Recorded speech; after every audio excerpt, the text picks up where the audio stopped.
It's a truly bizarre time when the rich fantasy worlds in games, rendered with increasingly advanced computer graphics, are actually significantly more grounded and realistic than an FMV game series focusing on dating advice. What's most unbelievable about the Seducer series is the idea that if you act like series protagonist Richard LaRuina, you'll somehow get laid. The first two Seducer games have Richard acting like the most vile creep imaginable, yet still always getting the girl in the end.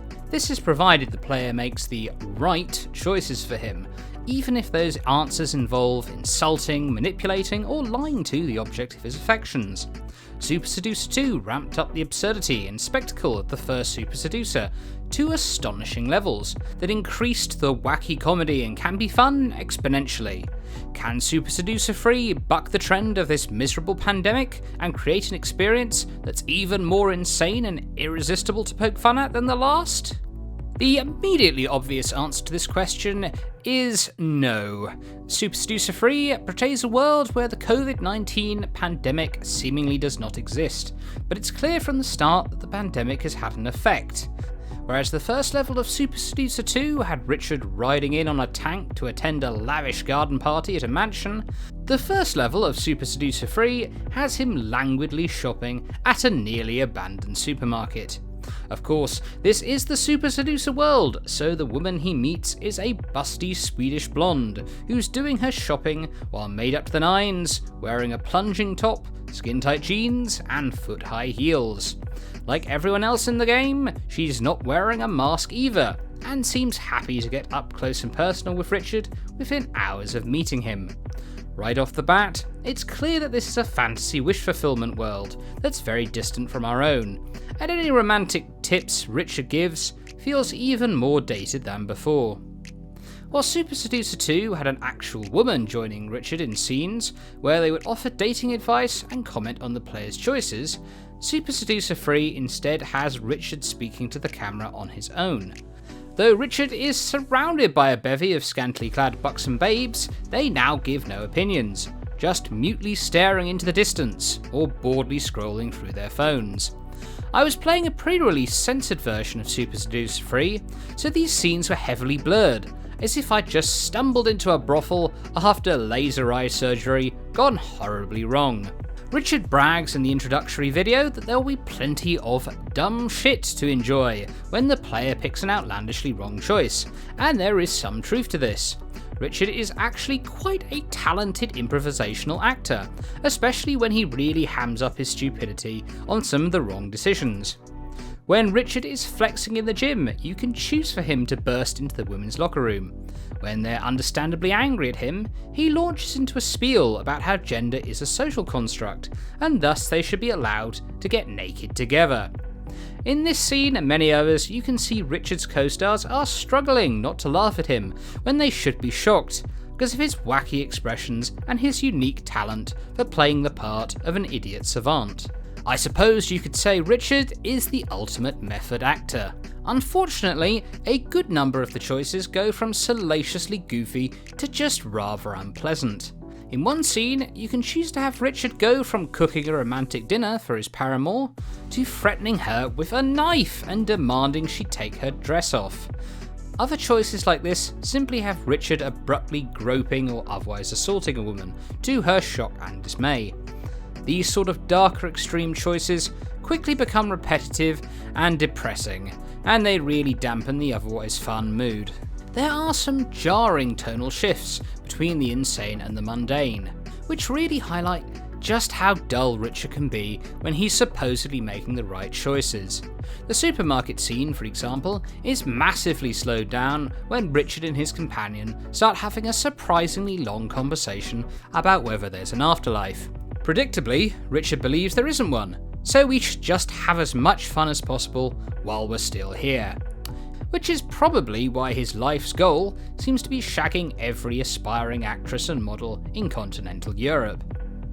Likewise, there's a part during the gym level where Richard plays what's supposed to be a fun game with a woman where they give their life stories in 45 seconds.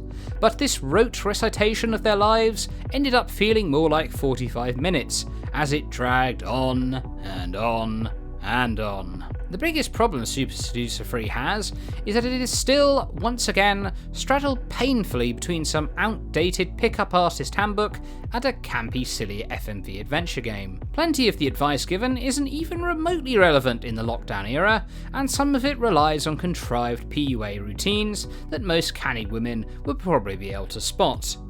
A lot of the advice is only relevant if you're Richard Laruina himself, such as when the right choice is presented as bragging about his career in FMV video games. And that's even after it's already established the woman he's talking to has only ever played The Sims.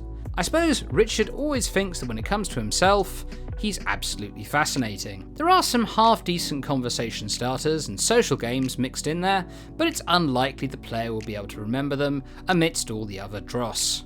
The Leisure Suit Larry series is a classic franchise because we're laughing at the hapless main character's bumbling attempts to romance the fairer sex, but he becomes something of a lovable underdog who we want to help succeed. This is in contrast to Richard, who one moment is acting like a drooling, sex-mad idiot, and the next he's lecturing us as some sort of smooth relationship expert. Since the game is trying to have it both ways, it's harder to really enjoy the experience as the brilliantly dumb, goofy FMV adventure it could have been. If Super Seducer 3 had fully embraced Richard's idiotic persona, which he's quite skilled at portraying, it'd be much more fun. In spite of Super Seducer 3 losing much of the grandeur of the second entry, there are some new additions to the formula. There are some sections where the player has to abruptly complete some QTE sequences to perform better at whatever task Richard is attempting. I was caught totally off guard by the appearance of the first sequence, but I was kind of glad I did, because Richard makes a brilliantly slapstick show of failing to cook some fajitas, flinging bits of marinated vegan chicken all over the counter. There are also some branching options for the player to select in each level, and these are handily laid out in a Detroit Become Human style flowchart for the player to check on in case he wants to explore all the different paths and endings. Whereas in Super Seducer 2, one level could have Richard stay at a party or chase after a woman in a Ferrari, Super Seducer 3's level branching paths tend to be more bland and predictable. In one level, Richard lures a Belarusian lady back to his flat in an attempt to engineer a threesome with a sexy Dutch dancer he knows. In one ending, she succumbs to the charms of Richard and his gal pal, but in another, she decides that despite having come from a country under a brutal dictatorship, having sex with Richard Laruina is one thing she can't endure. Though this ending is entirely understandable, it's an example of the more dull endings on offer in this pandemic-era Super Seducer. In the opening title screen, Richard Laruina is portrayed wearing Jedi-like robes akin to Star Wars, and this is apt, because Super Seducer 3 is definitely the return of the Jedi to Super Seducer 2's Empire Strikes Back. Though this third entry loses some of the racism and sexism from its predecessor, it also loses much of the grandiose spectacle, and the sobering balance of a female perspective on the hornball protagonist. Unless you're willing to wade through plenty of creepiness and tedious attempts at dating advice to laugh at Richard's oddball antics, I wouldn't recommend a purchase here. Richard Laruina sees himself as the master of the art of pickup, but Super Seducer 3 is a game you'll probably want to put down. Now, rather amusingly, Richard himself wrote an angry tweet in response to the written version of this review. In this tweet, he quotes my joke about a certain censored scene in the game seeming like a brothel. The latest eye surgery gone horribly wrong, and he seems to think I'm calling the girls quote-unquote prostitutes. They are all good people with families, boyfriends, good educations, etc. They probably won't see the review, but that's bad form. Oh dear, well, that's rather unfortunate, isn't it, folks? I would have to first question, can't sex workers be good people with families, boyfriends, and good educations? Also, I think Richard, deep down, is really smart enough to know that here I'm making a joke about the appearance of a scene that the girls have staged for him. I am not making a joke at the expense of the girls themselves.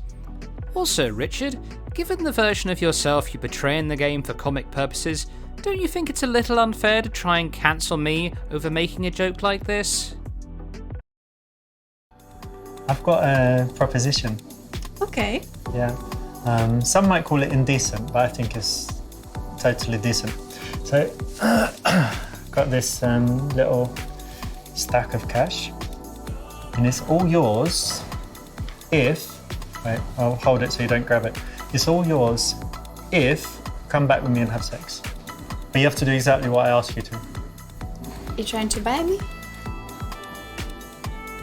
Is it working? Is it working? Is that what you thought about me, or when you what met exactly? me? Because I thought we were just having a good time, and now you're We offering are. me. That's why I wanted to make sure, and now I like what I see, like try before you buy, and now I'm ready to buy. You know what? Yeah. Just use it for your psychiatrist, darling.